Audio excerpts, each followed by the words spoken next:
Good morning. First of all, I would like to thank Father Stavros Kofinas and the dear brother and distinguished friend Father Demetrios Linos for the opportunity they have given me to communicate with you, and particularly Pater Stavros for his love and dedication for organizing this conference, and above everything our Ecumenical Patriarch, and you know how much he loves the world and takes care of the very important issues of humanity.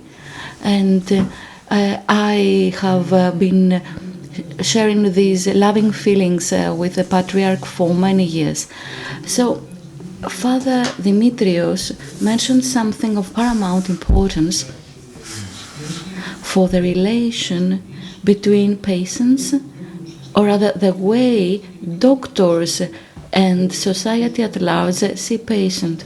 Quite aptly, Father Demetrios said that we have this kind of difference between US and Europe.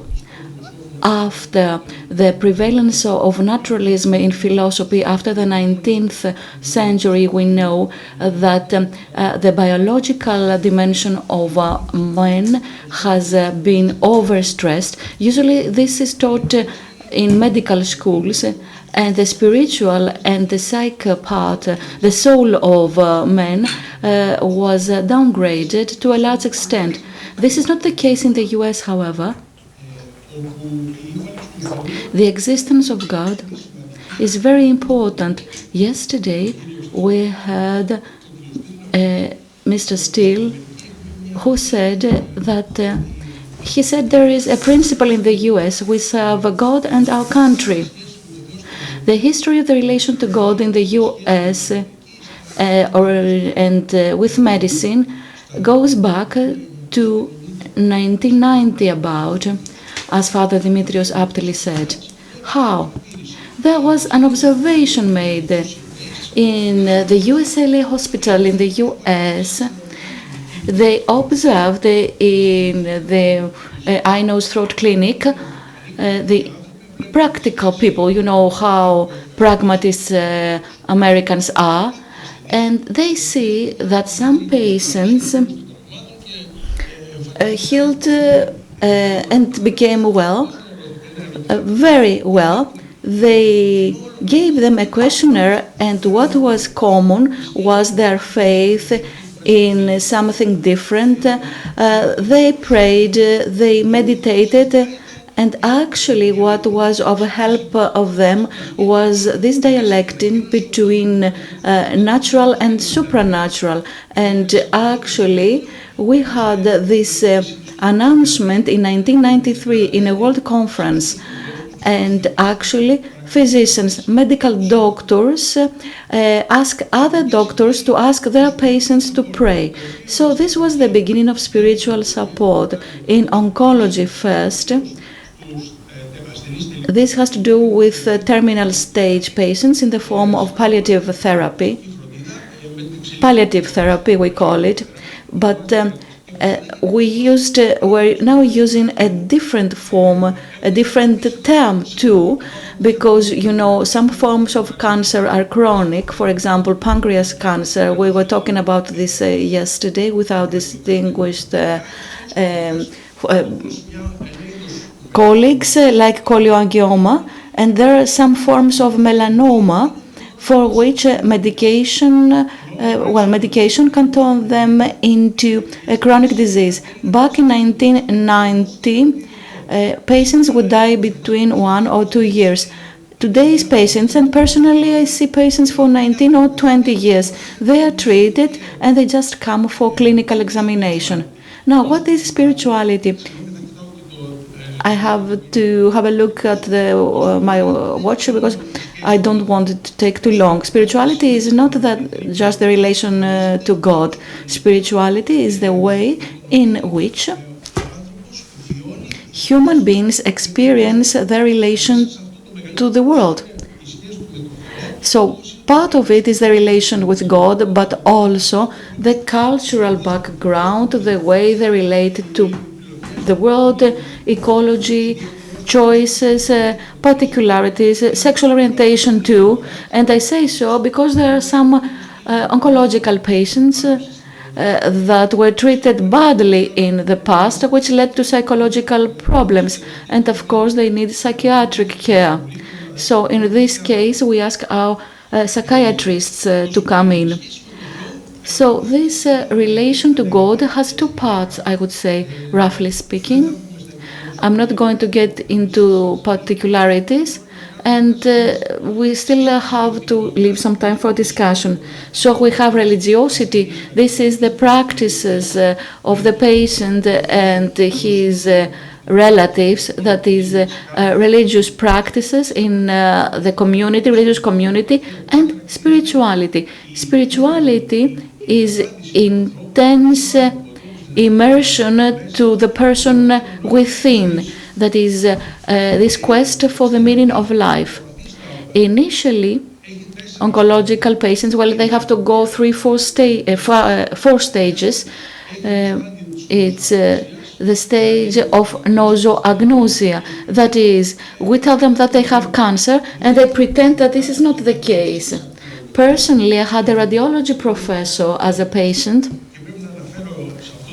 and at this point, I have to mention late Konstantinos Papavasiliou, my professor and spiritual father in medicine.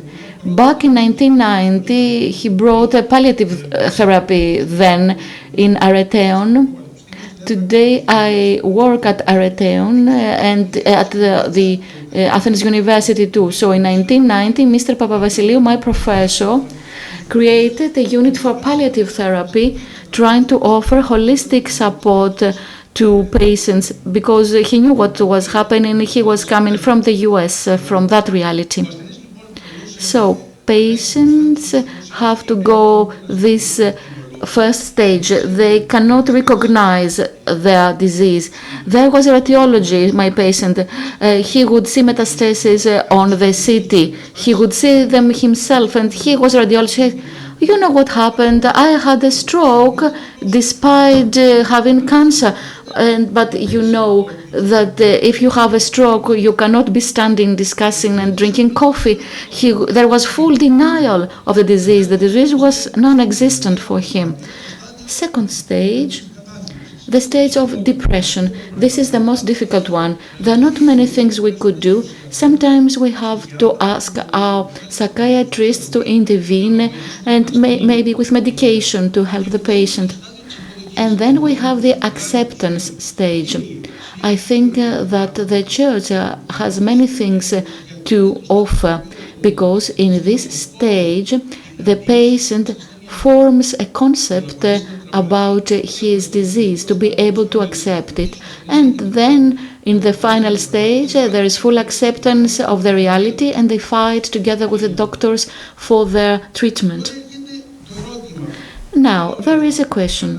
That's all well, but how can spirituality be implemented in our daily practice?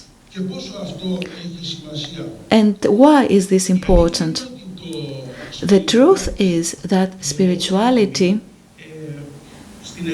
in Greece at least, started as a course in the University of Athens on a postgraduate level in the frame of palliative therapy. So this was a different course, a course of spiritual support. I was blessed with being entrusted with teaching this subject, palliative therapy and multicultural medicine. So, as Father Demetrios said, there was it was difficult for doctors to accept this. But they tried, and after lectures they tried to communicate with me because they wanted to further discuss these issues. So it seems that there is this type of quest in medical doctors, especially in physicians that deal with very, very serious diseases, last stage diseases as we call them. So spirituality is very important because it is useful not just in solving some issues in the relation between the patient and the disease. In fact, patients can re-establish their life by putting them on a new basis, accepting the new reality as a new reality for their lives. And this reality might have a long duration. You know, I have a young lad, I offered treatment, nobody expected he would live, neither did I. And he had a lymphoepithelioma. He was very young then. Nobody believed that he had cancer. Everybody thought that he had otitis of the inner ear. Anyway, there was a doctor that suspected something. Biopsy was made and we accepted that there was cancer. There was open surgery, then radiation therapy. Now he's 36 years old. He has overcome his problem. He is married with children. A couple of weeks ago, he came to me, and actually he was very anxious because he stayed in the sun too long, and there was this erythema on the face, redness on the face. You know that there is always this anxiety of death in patients having this disease. And of course, spiritual support is not only support for patients, it's support for relatives and doctors, because doctors need support, especially those involved in chronic diseases. So there was a question raised, or rather we raised a question at the University of Athens in a meeting among us. What are the real needs, the real spiritual needs of the patients? So we drafted a questionnaire and we gave it to patients. Our sample was 148 patients to be exact, to identify what the patients want. First, we asked these patients about their relation with God before the disease, during the disease, and after the disease. So we also asked them about their relation with God and whether there was real worship, that was praying, going to liturgy or Eucharist, whether they felt wrath against God, their relation with doctors, and whether they thought that they would feel better if their doctor was a religious person in spirituality, whether they have hope, and the major moral issues of euthanasia, if they are self-destructive or whether they have developed aggressiveness during disease and so on, especially during the first stage of nosoagnosia, lack of this acceptance. Well, I forgot to mention that there is anger too for a period of time. 95% of patients wanted their doctor to have a type of relation with God, to pray, not just go to church, to have a living relation. They said that it's a great hope for them to know that their doctor goes to church. And they also said, and these are the findings of the study, they said that even if they didn't know God before the disease became an occasion for them to get to know God and be united with Him. And there is something else that is important. These patients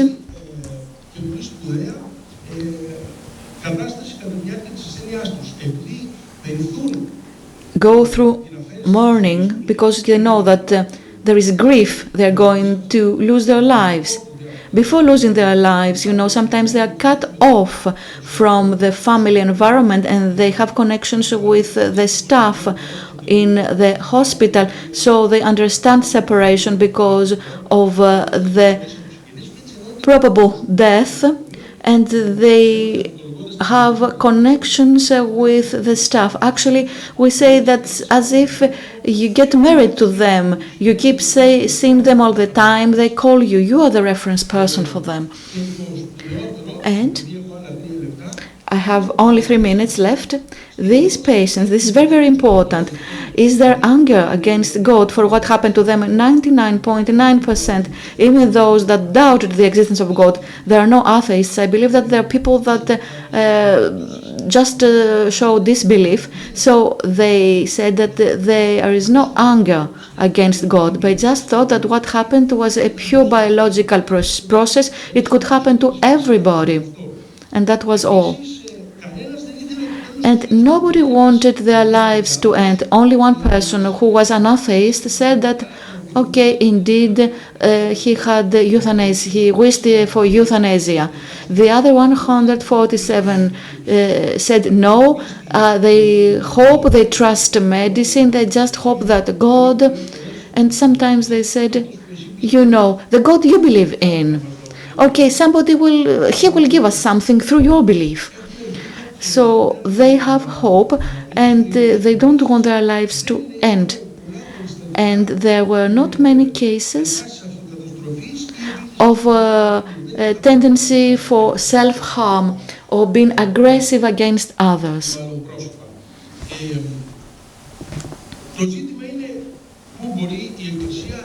Now, how can church contribute? In many ways, everywhere. These people carry a very heavy cross. Their cross is very, very heavy because of this internal separation. They have to turn to God. This is the only way. As we were saying the other day, we observe a peace, tranquility after some point in time. They are very calm with what is happening. They compromise and they become tranquil. And let me add something. I still have 1.5 minutes. We have also observed something else. In the course of 5 years, again 150 people, we observed something very important. In cooperation with the University of Heraklion, the distinguished friend and sister Maria Tolia, who is the head of radiology in this hospital. So we are running a study with 150 patients in the last 5 years, and we supported them spiritually, and there was no change in the hematological tests. You know, after radiation, there are two fears. What is going to happen to the nervous system? We cannot correct this. And what will happen?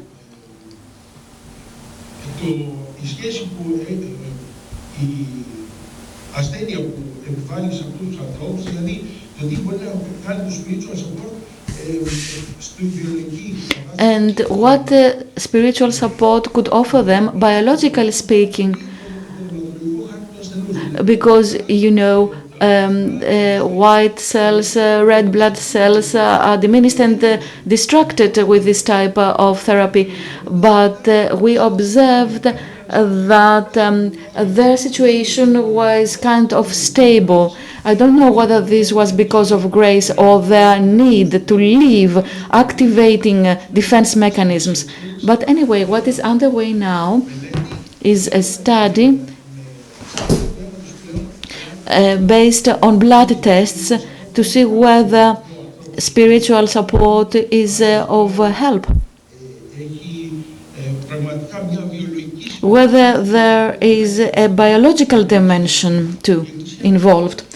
So the Church has to help these people bear their cross, the relatives, patients. How? Resurrection, we have Eucharist. I don't think that there is no room in the Church for medicine. On the contrary, let us remember that in the past,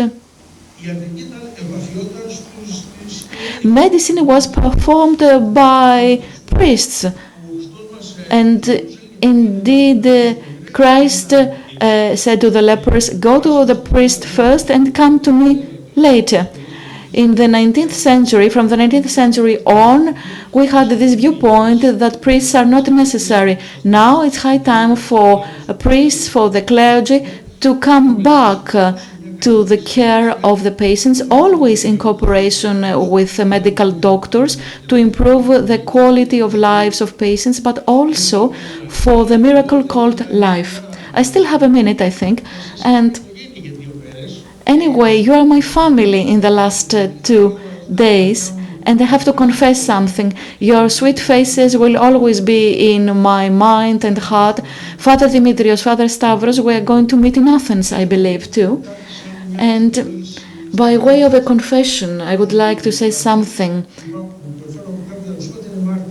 Patients suffer this martyrdom, and many times these martyrs, our patients, have to be also to have our respect. Maybe they bear the witness as well, and they made some mistakes in the past, but now they are with us. They are brave enough. They have indicated dignity, and everybody, doctors, medical doctors, and the staff, remember them. Thank them for walking with us this path. Of course, we are men that have sinned after the fall, and we were not always up to this task. At the same time, together with our medical efforts, we tried spiritually, and also when they were leaving us, there was this darkness in our soul, but there was hope shedding light, and their eyes were filled with love every day. This love is the link keeping us united in eternity. I have to confess in bravely being a theologian and a doctor. Along these years in oncology, I have to say that oncology was the best school of theology and philosophy for me. And finally, I just hope that there will be a day where oncologists will no longer have anything to do and they will have to be trained in another discipline in medicine. Sorry, this talk will be in English. Thanks for the kind introduction, Father Demetrios. Thanks, Father Stavros, for inviting me and your grace. I need a PowerPoint slide. So my topic I was planning to discuss is medical research and the church. And I will speak about a bit what is happening in the UK about chaplaincies, then about some bioethical issues we are seeing in the UK. And then I will discuss about some topic I think is relevant to the whole discussion we have at the moment. What is perhaps one of the drivers why we see some reluctance in vaccinations and things like this. This is actually our chapel in our hospital called St. Luke's Chapel. So chaplaincy has been well established in the UK, and not just chaplaincy, but palliative care teams. Every hospital has them. And typically we have Anglican, Catholic chaplains. In some hospitals we have Orthodox chaplains. And then depending on the ethnic diversity in the regions, we might have Jewish rabbis, imams, Hindu priests who have access to the hospital at any time point. And even through COVID period, they had access to the hospital, except for about 2 or 3 weeks when we were on complete lockdown, when they couldn't come to the wards and see patients. But these people have to be on the chaplaincy's lock in a way, who've gone through certain trainings, procedures. And they really play an important role in the multidisciplinary individual patient care. And we've seen this especially during this COVID period. Chaplains were essential for managing this patient, and we had lots of people dying on the wards in intensive care units, and the people who saw them were nurses and chaplains and occasionally doctors. So this is the kind of things about chaplains. Now, the bioethical issues, there are several bioethical issues, and one of the things which I'm dreading is this one, physician-assisted dying, euthanasia. At the moment, it's already allowed in 5 European countries, Switzerland, the Netherlands, Spain, Belgium, and Luxembourg.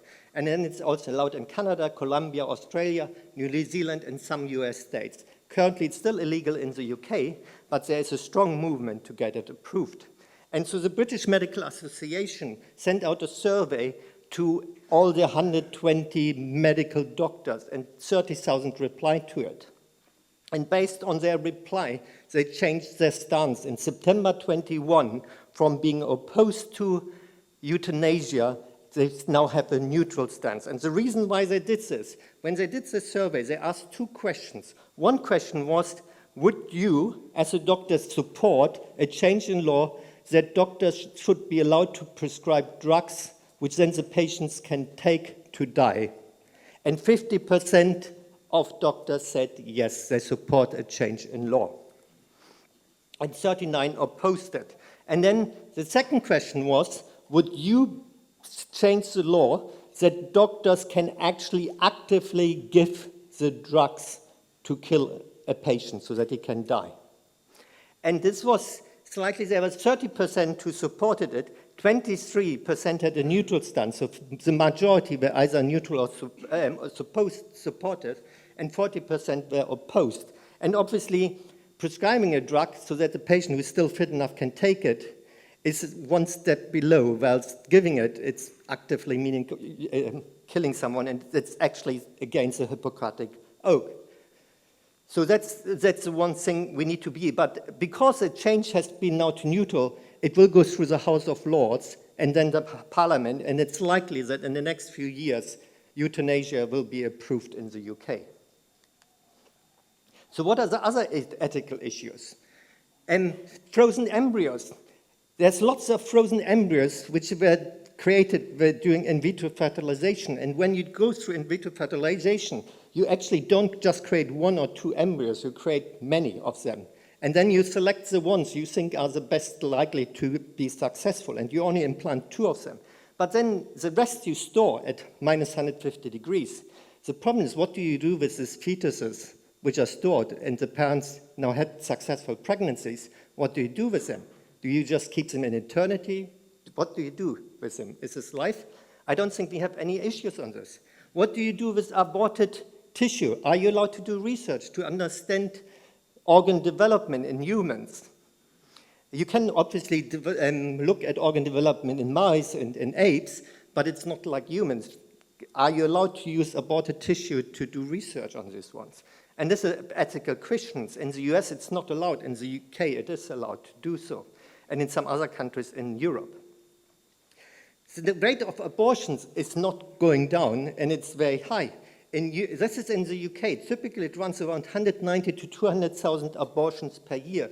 But since COVID, this number has gone up to 210,000. So typically, currently in the UK, 20 to 25% of all pregnancies end up in termination. And this is a failure of family, of society, of the state, and of the church. And that is something we need to be aware of. How do we deal with this one? Then there's a whole new development, which I think it's important for us all to know. The first human genome was published in 2001. It took 13 years to sequence it, and it cost 3 billion years. And it has really completely revolutionized how we do medicine, and especially in cancer medicine, in hematology. I'm a hematologist. It will change how we treat patients in the future, because we will sequence them and find out what the mutations is, and based on this one, we will give treatment. The cost now of the genome has dramatically dropped from 3 billion. We can nowadays do it for well below $500, and it takes 2 hours, 3 hours, and we have a whole genome of a patient. It then still takes a bit of time to analyze the data, but the actual process is very quick nowadays. And then at the same point, we have also completely new technologies which have been developed over the last 10 years, actually not developed. We found them that they are present in bacteria, but we can use them in humans. And this is the so-called CRISPR-Cas9 technology, where you can go to any part of the genome you want, and you can edit it. Within a few hours, you can either cut out pieces or you can add pieces. And this technology has been used to treat sickle cell patient, thalassemia patient, adult patients. And it will be licensed in America in the next year, and in Europe probably in 2 years' time. And it will change the management of patients with sickle cell, adult patient thalassemia, where you can change people from severe sickle cell thalassemia to mild forms of it. So it is a very good form of treatment. But it also opens up something completely different. And that's something which we need to completely resist against. And this is a risk of designer babies in the future. There's already companies currently who offer the service in America where you have in vitro fertilized embryos and you sequence them and you look at what kind of patterns they have. Do they have any patterns to have diseases? But they look also at if it's a male or female, but also potentially hair colors. And then the parents can choose, this is what they potentially say, they can choose what kind of embryo they want. But in the future, and we are not there yet, but in 20 years it could be done, you could actually take the in vitro fertilized eggs and change certain genetic sequences. So you could change the hair color of the baby from brown to blonde. You could change the eye color. Science is completely against this kind of technology, that it's used for this, but there will be always companies. If there's money, there will be companies who will do it. And that's something we need to be aware of. But now I want to move to another topic. And this is, we've spoken all about anti-vaxxers, fundamentalists. And we have encountered this quite significantly in research as well. And when the COVID pandemic came, lots of my friends, Orthodox colleagues, just refused, consultant colleagues refused to have the vaccine. And I think there's something behind it. And I think this has to do with the creation story. So in the USA, there's been a Gallup survey being done now since 20 years, actually no, since 83, 30 years, where they asked 3 questions. Do you believe that God created man in present form about 10,000 years? Do you believe that man developed with God guiding? And then third, do you believe that man developed but God had no part to play in it? And what you can see is the gray bar is the one who believes that God created man 10,000 years ago. And this figure has never really changed. It's always between 40 and 44%. The group of people who believes that evolution has happened but God had no guiding, so the so-called atheist, this number has gradually gone up from 9% to 22% in 2019. And the people who believe in evolution but say this is God-guided always is around 35 to 40%. And we know from COVID studies in America, big studies from Yale and other institutions, the one group which rejected the vaccination was male evangelists. 50% of white evangelists, not male evangelists, white evangelists rejected vaccination. And this is all linked to the things that there's a suspicion about science. And I think this is due to the link that if they believe in science, they need to believe in evolution. And this is against the Bible, because they read the Bible as a historical document where indeed Adam and Eve was created. At the beginning was Adam and Eve. And I think this is something we need to overcome. And this is also still a problem in European countries. And this was not so much in Western European countries, in Scandinavian countries, where it's about 85-90% would say they believe in evolution. But this was a survey done by Pew Research Centers, where they did this research in Central Europe and Eastern Europe. And they asked the questions, are humans and other living things have evolved over time or existed in present state since the beginning of time? And what you can see, 2/3 of people in Greece believe that evolution has happened, but there's 30% who don't believe in it still. And this is 30% all across Orthodox countries. You can see it, I highlighted some of them. Actually, there's some more which I didn't, but there's Ukraine, Moldova, and Georgia as well, and it's also. But then they also asked another question is, do you believe there is a conflict between science and religion? And so for the Greece population, 74% believed that there is a conflict between science and religion. And I don't know why, but this is higher than in any other country in Eastern Europe and Middle Europe. And that's something we need to be aware of. And for me, I'm a scientist. I believe in evolution. And the evidence for it is extremely strong. I mean, it's actually undisputable, I would say, nowadays. And this is what evolution is about. 13.8 billion years ago, we had the Big Bang, where nothing was there. And then suddenly, within very few, a fraction of a second, the universe came forth. And it's extremely, most of the mass was created, and then it exploded and it really expanded so quickly that within a second of a fraction, it was the size of multiple galaxies. And then 100,000 years later, we had the first light. The first galaxies appeared 100 million years later. Our solar system appeared 4.6 billion years ago.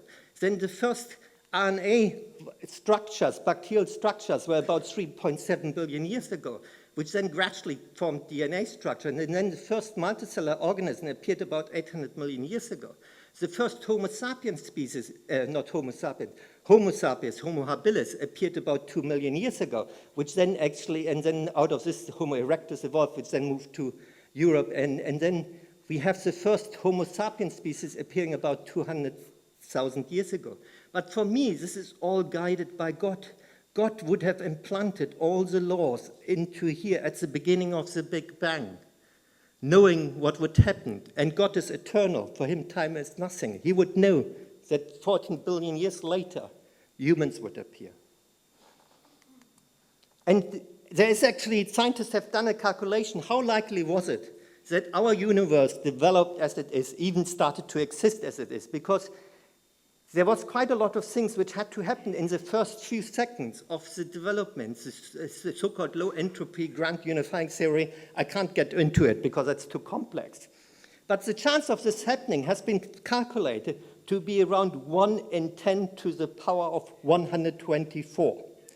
If you want to win the Euro Millions lottery, you have a much better chance than to this chance. This is actually completely impossible low, these things. So for me, my conclusions is, we need to start to think about physical world, metaphysical world, created world, uncreated world. Science looks at the created world. It is God's creation. And we just look at the laws. Science is doing experiments and tries to identify it. And they don't always get it right. And if they don't get it right, some people will notice it and will rectify it. And over time, things improve. But science is moving very quickly nowadays. And especially the whole understanding of DNA, since we know now the DNA and we can do sequencing, and the information of data is becoming extremely quick. And things are moving.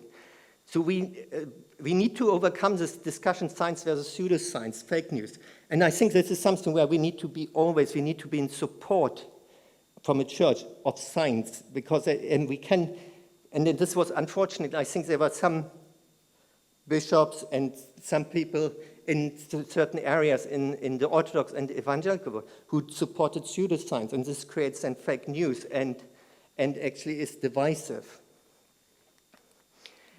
There are many bioethical issues where we don't really have yet any kind of idea what to do with this, and there will be more bioethical issues as we develop, as things move on in science. We need to be aware of this, and we need to be at the forefront trying to deal with them, these issues. How do we react to this? What to do about them? And then we need to just accept that evolution is part of God's creation, and this is what we need to teach. I think it's very important that we do this, because otherwise, I think for me, there's a fear that people still believe that if you believe in evolution, you reject God. And I think we need to get away of this one.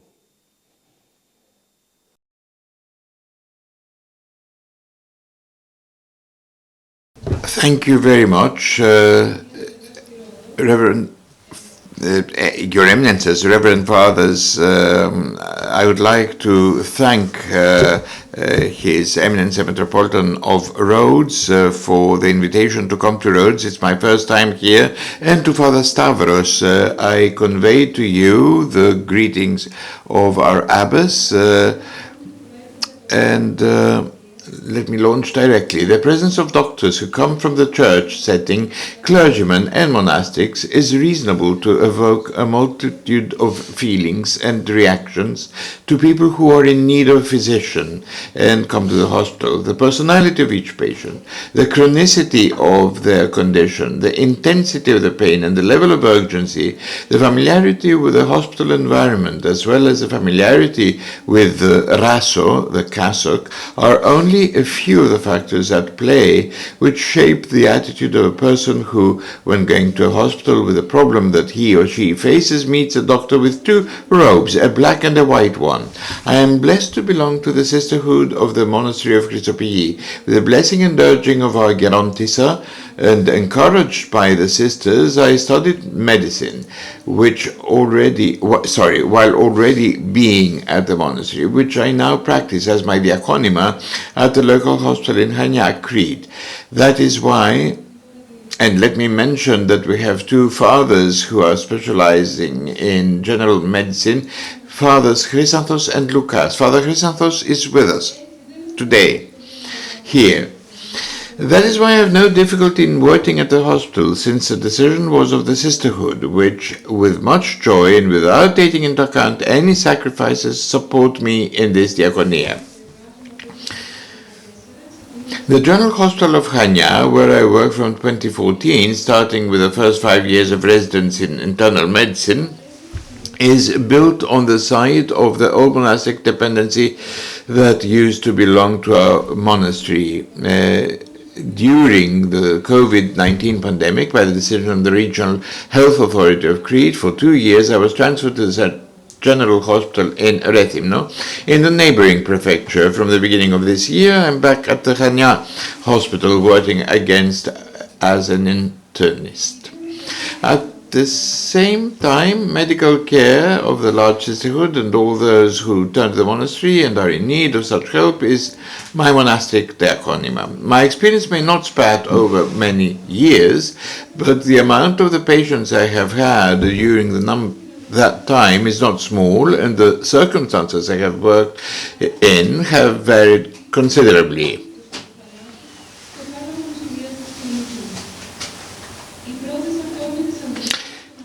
The tension of the emergency department, the soberness of the outpatient clinics, the anxiety during the diagnostics, the concern during the treatment, the joy of the recovery, the distress of the deliverance brought by death in the wards. The initial spontaneous reactions of the patients when they see a doctor/nun vary. Some are pertinent, others less so, and often bring me back abruptly to the reality of our days. There are local people, baptized Orthodox Christians, who cannot recognize a black race of our church and are not able to make a distinction between an Orthodox nun and a Muslim woman, and when their expression of surprise and confusion is mirrored by my own puzzled face, they usually figure it out and adjust, or else, hearing the mumbling of the nearby patient or someone accompanying them, they realize the actual additional characteristic of their doctor. They may cross themselves at the sight of the spectacle of mismatch. They may say a few things more. Often, indeed, they cannot believe that a nun can be a real doctor. On the other hand, it is not unusual to see the face of a patient to light up in relief, seeing that a servant of God is there to help them. Then I too sense the healing effect of faith and trust in God, and realize the twofold nature of my role in serving the patient. A patient, old or young, Greek or foreigner, prosperous or needy, a learner surrounded by family and friends, disheartened or optimistic, reconciled with the possibility of death, a patient who, no matter how he or she had reacted initially, always expects something more from the people of God. Practice of medicine I see as a diaconima. As says Abba Varsanoufios, let it, practice of medicine that is, be to you as a handicrafts to the brothers. Do what you do with the fear of God, and you will be protected by the praise of the saints. Throughout the daily struggle at the hospital, in the midst of various difficulties and challenges, my driving force and spiritual support are the prayers of the saints, of our Gerontissa, and of the whole of the sisterhood. So I would have no difficulty if I were asked to take up some other diaconima.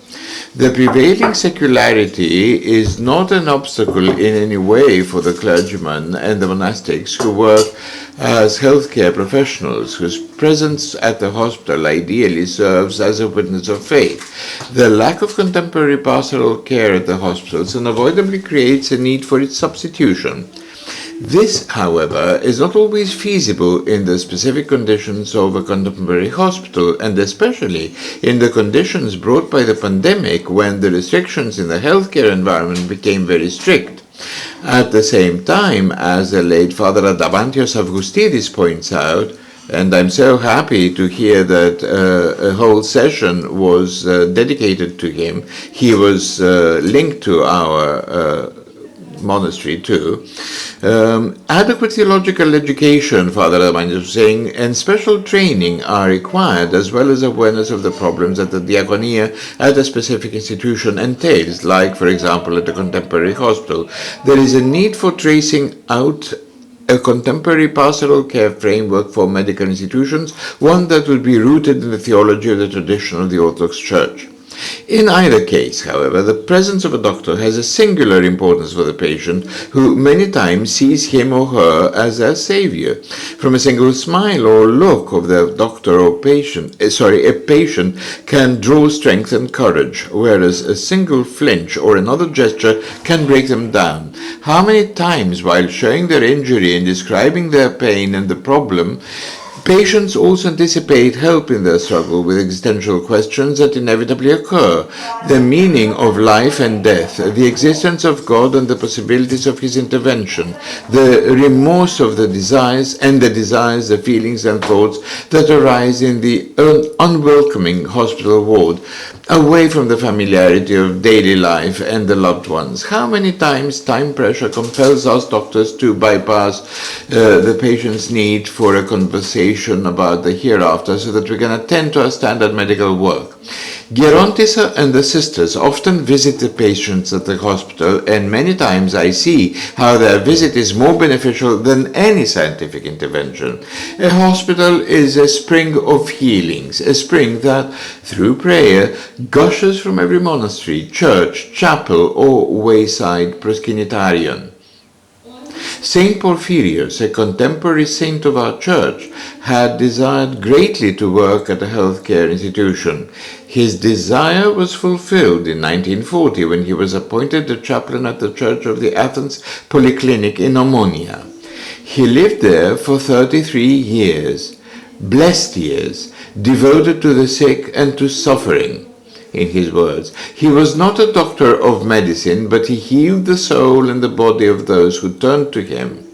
As part of his responsibility in the diaconia of pastoral care at the polyclinic, he considered it a necessity and his duty to read medical literature and attend lectures on medicine at the university, though he had finished only the first grade of primary school.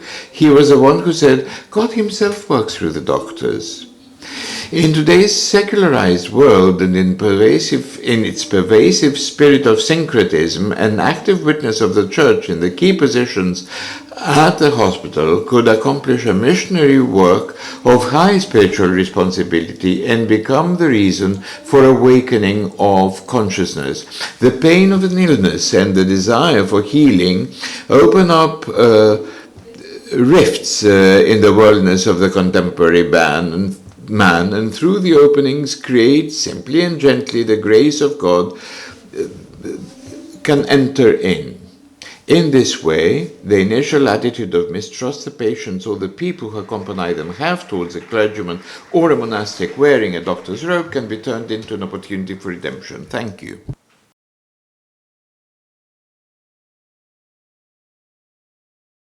Good morning. Thank you very much, Your Eminences, Reverend Fathers, dear brothers and sisters. First, I would like to thank Father Demetrios for the presentation. I would like sincerely to thank the invitation by His Eminence Metropolitan Kyrillos of Rhodes to participate in this international conference by the Ecumenical Patriarchate of Constantinople, and especially to Father Stavros. We have been joined several months ago in Crete, and we are also joined in the passion of taking care of the patients and their caregivers. It's an honor real for me to address you, and I hope not let you down. I want to speak from and about my concrete experience in the field, since I have been for 11 years chaplain of the unique public hospital, mental psychiatric hospital in Madrid, a place where I coordinate the spiritual and Catholic assistance service supported by another priest and a nun. This hospital is, we have 350 beds, units of chronic patients who live in the hospital, unit of therapy of mental health, unit of serious case, in addition to unit devoted to alcoholics and other drugs addictions, as well to units specialized in personality disorders. Pastoral with healthcare workers. Initially, we all understand that our main task as hospital chaplain is taking care of the in-house patients. Certainly, they are our reason to be. But we can't forget, we are doomed to take care also their family and also their care providers too. This is my point of talk, taking care of our workmates, the professionals who work in the hospital, all in general, doctors, nurses, nursing assistants, porters, cookers, cleaners, general staff, etc. The patients and their family stay for a time in hospital, and when we lose sight, when they go out, we lose sight of them. But the staff keeps there. They are always there, day after day, year after year. And this is the reason why they are our first community. And we should know their names, and they should know us. Working in a hospital, which is a place giving service to thousands, even millions of people every year, give us the opportunity to have contact with people who would never go to the church, and in case of the worker, getting along with them, serving their lives. It's the nearest, maybe, it's the nearest religious experience they would ever have. So many people have ever asked me for marriage courses, and I'm a confirmation godfather of some nurses in the hospital. The Latin Church has split the sacraments of the Christianization. I have ever married some of them. I have held parents' funerals, the baptism of their children. One day, Marta, a nurse of psychogeriatric area, called me. Her aunt has just passed away. I thought she would ask me to hold the funeral, but that was not the reason for the call. She wanted to know the donation to give to their church. They have no idea about it. I think being the health worker with the health workers is also pastoral. So many times I say to my chaplains in Madrid's hospital that the key to take care of the patients is taking care of their nurses and being there with them, since they are 8 hours a day with the patients. We stay with them, with the patients for a while. We speak with one to another, we listen to them, we listen to them, we listen to them, we comfort them. We even also bless them with the communion, the sacraments. But the nursing workers are their entire journey with the patients. They do the first pastoral, and it's our turn to take care of the care providers. How can we share with the professionals? How can we have our pastoral work with them? If the parable of the Good Samaritan encourages our pastoral with the patients, I think to serve the professionals, I propose you, we can take as reference the disciples' meeting of the resurrection road to Emmaus.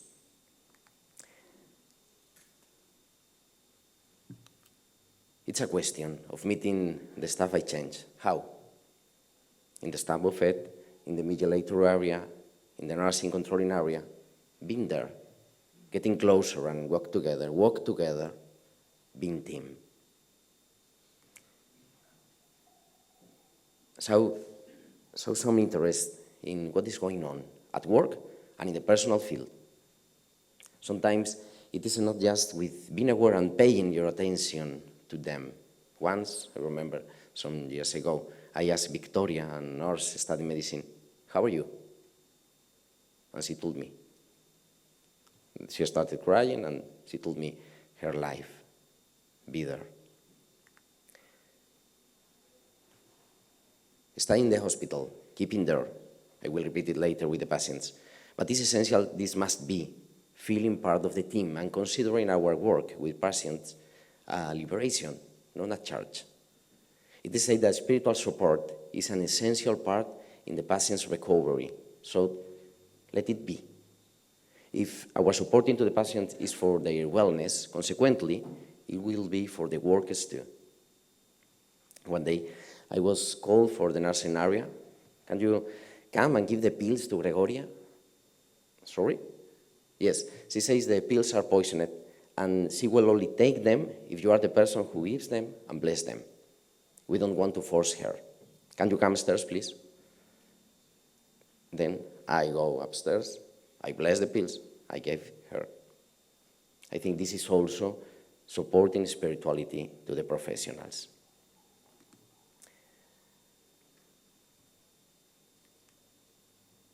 He's at the table. We have to have a coffee, a cake, I'm sorry for the diet, but if we are invited to be part of the free time, we have to be there to share these moments of childless with naturalness. Do you know what the people think about us, about the church people, and the clergy people? Anything we can be seen as humans, but humans feeling the passion of God and taking care of the suffering humanity. Also, we should have to be in the working table, taking part in the assistance ethics committee and the humanization committee in the hospital hall. And for that, it was said yesterday, we must study and prepare ourselves. We should let them work. Let's take a break. A good tip is trying to not bother them and their working process. And the Emmaus Waits ends up with, it was true. We don't pretend just saying words. We are in a fish tank. We are seen by everyone, and maybe we are the only church image, even for God, that they may have. We must truly support them, wanting to say, being witness, helped by God. There are some commandments in the Spanish book. If someone read in Spanish, I tell you later.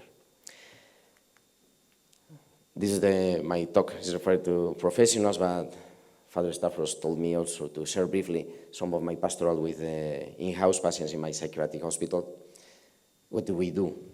What's done in a spiritual and a religious assistance service in a psychiatric? One of my tasks of responsible of the healthcare pastoral in the Archdiocese of Madrid and in the Spanish national team is visiting the hospital chaplains. And I usually ask them what is done in the psychiatric units. And the most given answer is nothing. What can we do with patients who are not aware of the situation, who are partly full? We don't usually visit them unless we are deeply insistent and we have no choice, they say. And I said to leave quickly when you finish. But I am in an exclusively mental health hospital. If I don't care that patient there, what can we do? What can I do? Maybe this answer of the chaplains answers to this stigma. I say many times that the healthcare is maybe the Cinderella in the pastoral, but the mental healthcare pastoral devotes to the poorest, those who suffer the social stigma non-stop. If I said that my neighbor suffers cancer, I get worried, I ask her, I offer myself to help her in whatever she might need. But if I know that another neighbor has been diagnosed of schizophrenia, I try not to meet him or not to go with him in the lift. The stigma of the mental health ills is real, and for them, a daily issue. During these last 11 years, I have been working in the hospital, and the question has been asked thousands of times, what do you do in a psychiatric hospital? The first point in the pastoral program we have is being there. What do we do? Being there. Being where nobody wants to be, and with our presence, being and staying there, saying with no words that they are not alone, that they worth it with a transcendent sense that even if they sometimes have doubts, God is with them. God takes care of them and hold them as beloved sons, as the most beloved sons. The patients suffer an illness, but they are not an illness. They suffer it. And they need some spiritual supporting. That's my thesis work. They also need to be helped in their spiritual necessities, and the believers, as said the Father Johannes, in their religious ones. Why is this happening to me? Why God sent me this? Why I'm suffering so much? These are some of the most common questions, which obviously shows the necessity of the emotional and spiritual care, in addition, of course, of the psychologic, the psychiatric, the medical one. And for that, two things. On one hand, realizing that mental health is a situation on a steady balance and a steady equilibrium. How would I feel if I were victim of abusing, a terrorist attack, if my beloved ones pass away? We have no idea. This helps us to be more empathetic. People who suffer any mental health problem are not just the others. The pandemic, maybe, for instance, is provoking a huge increase in mental health problems data. We can see this in our families, in teenagers in our schools, also in our hospitals, eating behavior disorders, self-harms, depression, autolytic attempts. These are some daily problems we can observe near us. And for last but not least, some tips for supporting. I would like to share some key tips, advice I have learned after a lot of years of research and experience. The first thing is look at their eyes, making the other an interlocutor, wanting to come into his, her world. Know and assume his, her reality. Not everything is what it seems. Supporting personality with creativity. And basically, being aware that the real suffering, even though the cause for this is pathologic, can you imagine living with the idea that someone is killing your mom or that a terrorist group is chasing you? Those thoughts provoke a real suffering, and that suffering must be accompanied. We might connect with that feeling, with that real suffering, support it, giving some sense to it, holding it. And of course, we can always ask for help and refer. Thank you very much.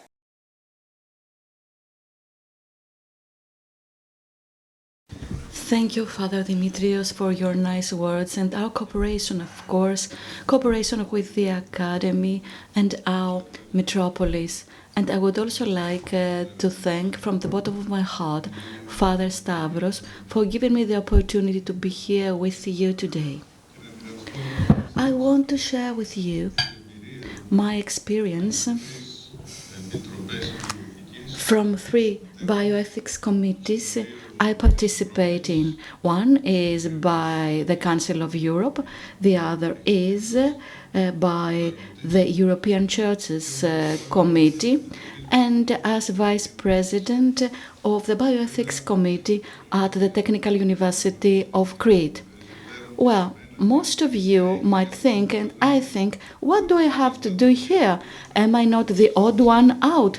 After listening these wonderful papers by these wonderful doctors. I'm not a medical doctor, but I participate in these commissions in the capacity of a sociologist. That is, I try to see the consequences to society because of the developments in science. I know that the word bioethics in the time of the fourth industrial revolution might seem weird in the ears of modern scientists, since bioethics has been identified with the ethics of life, whereas scientific problems, and science is constantly changing, so these problems do not leave enough room for a moral or ethical way of thinking things. Now, the social exploration of a diseased society called postmodern era or postmodern society indicates that there is a plethora of uncertainties and anomalies.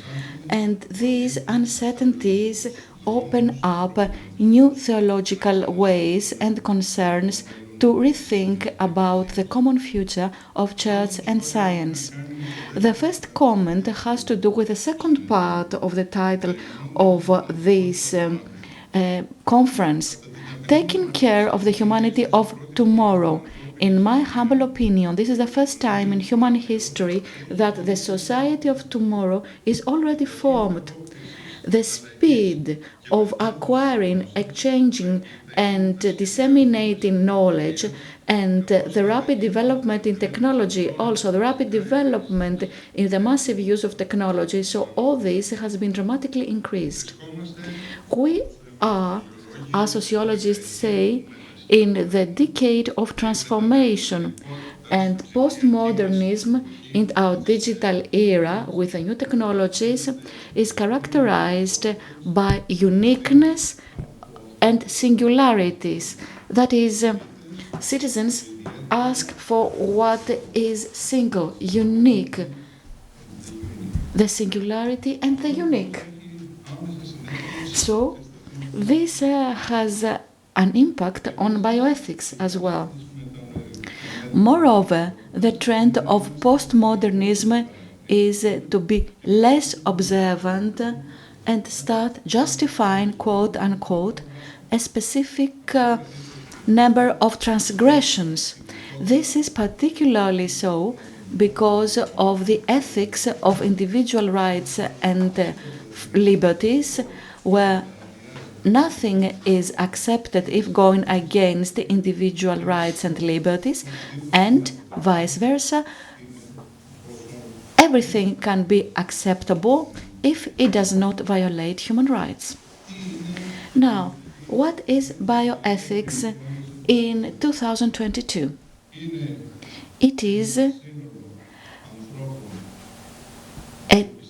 total or an interdisciplinary way of exploring things, problems coming up from neuroscience, metadata, artificial intelligence. So we are trying to understand all this in order for the legal experts to advise lawmakers for better lawmaking. So, what are the top issues of the last 5 years? First, embryonic research. Can we prohibit embryonic research against very serious and life-threatening diseases? Who could say that he is not glad with redesigning DNA? Because this has helped us create the vaccine against hepatitis B. Of course, not all means are justified. Of course, this is why there is legislation prohibiting to a certain extent the destruction of human embryos for research and human cloning.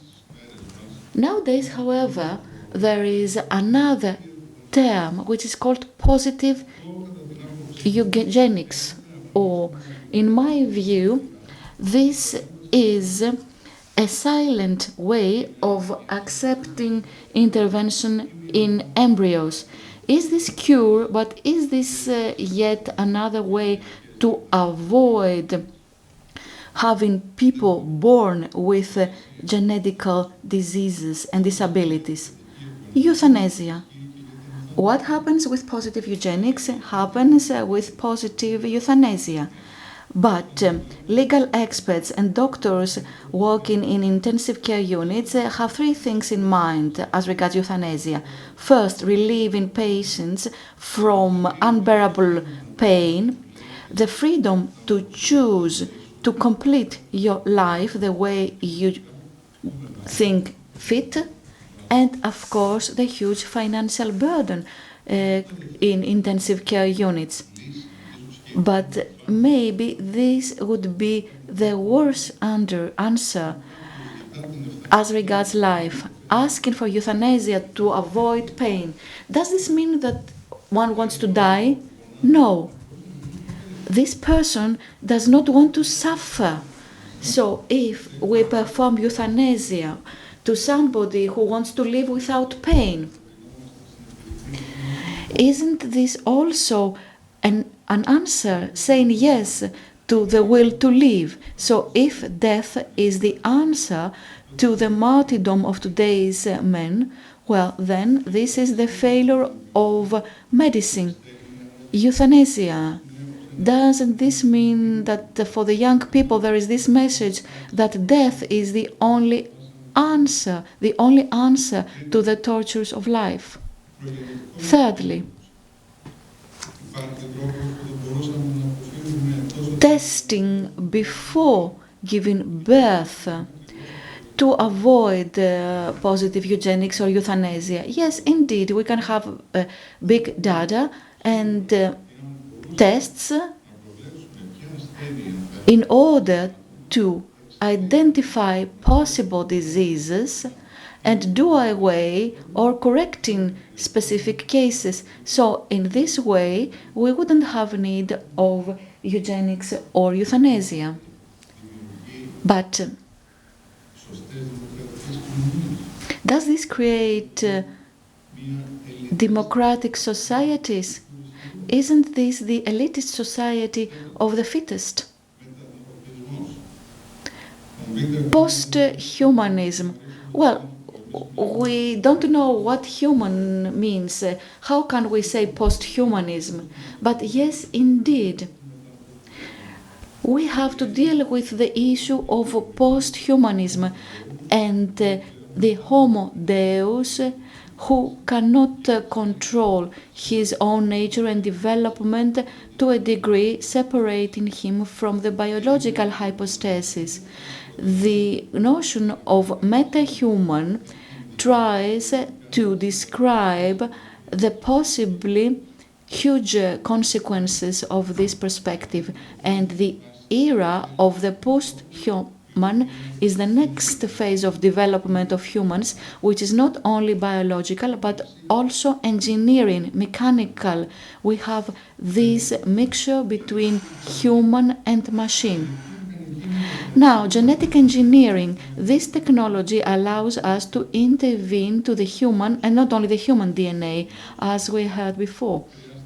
So, it took more than 12 years and many billions to be able to decodify DNA. And today, this can only happen within 24 hours, and it costs just a bit.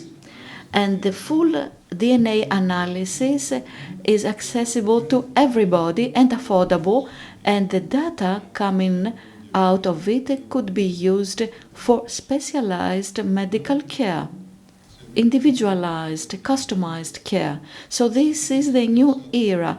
We are talking about this new term of exact medicine. Yes, there is there already in China. There is a family in China.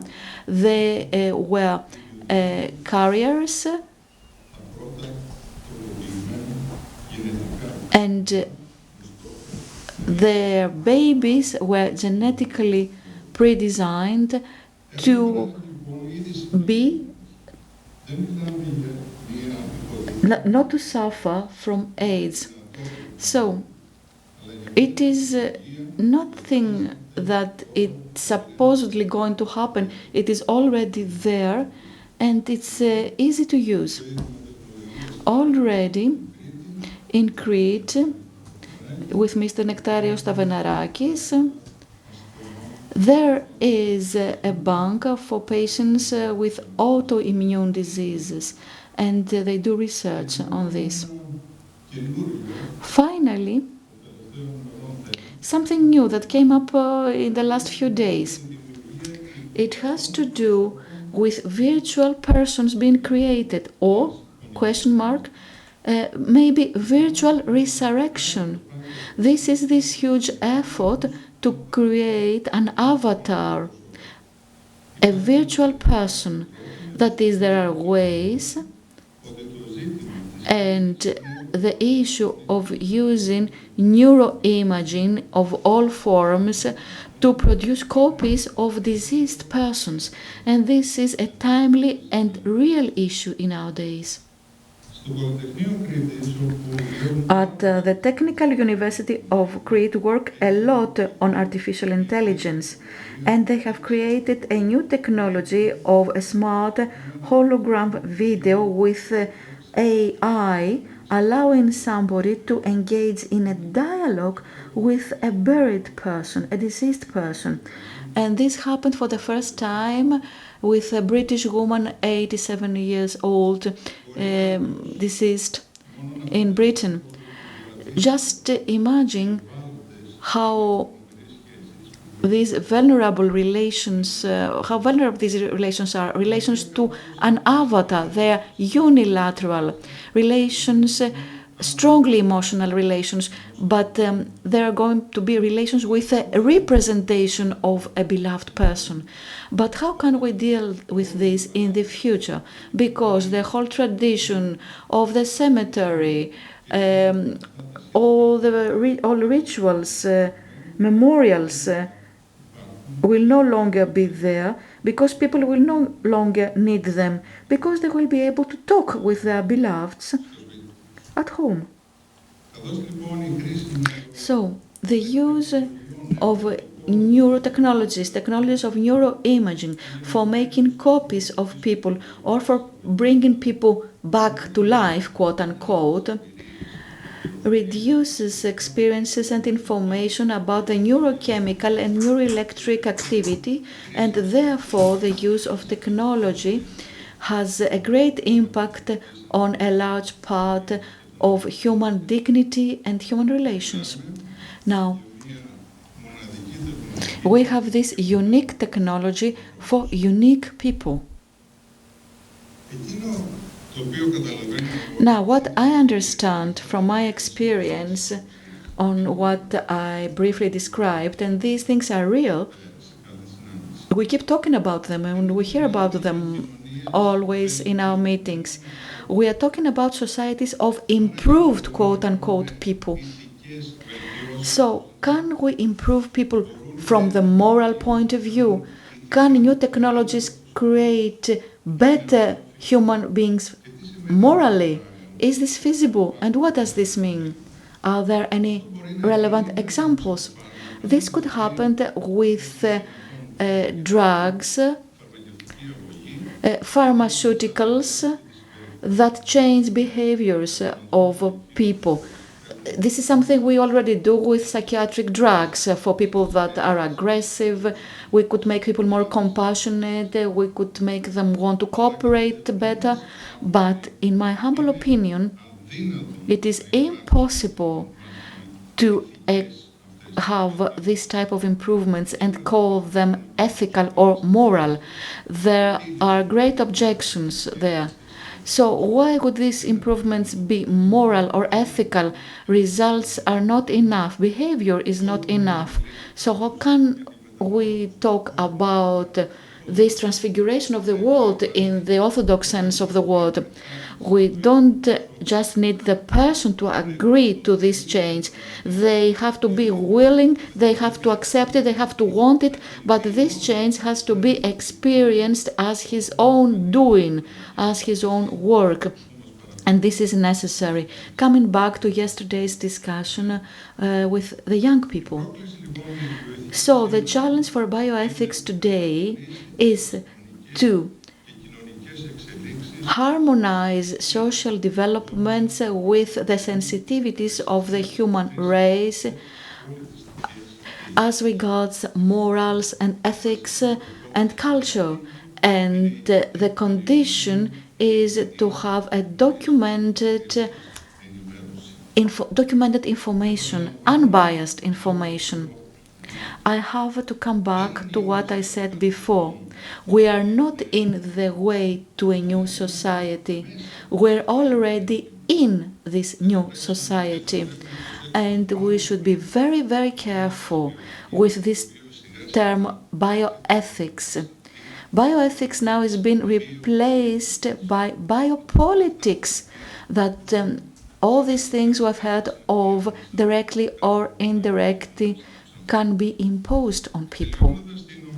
Now, in my talk on the internet some time ago, I said that today we will be experiencing three crises in parallel: new pandemics, climate change, and new technologies. Mr. Sfakianakis mentioned this yesterday. So, what do we have to do? Well, I'll come back to this term. Maybe it's difficult to understand. We need pastoring with meaning, and we need a great restart, reset. Thank you very much.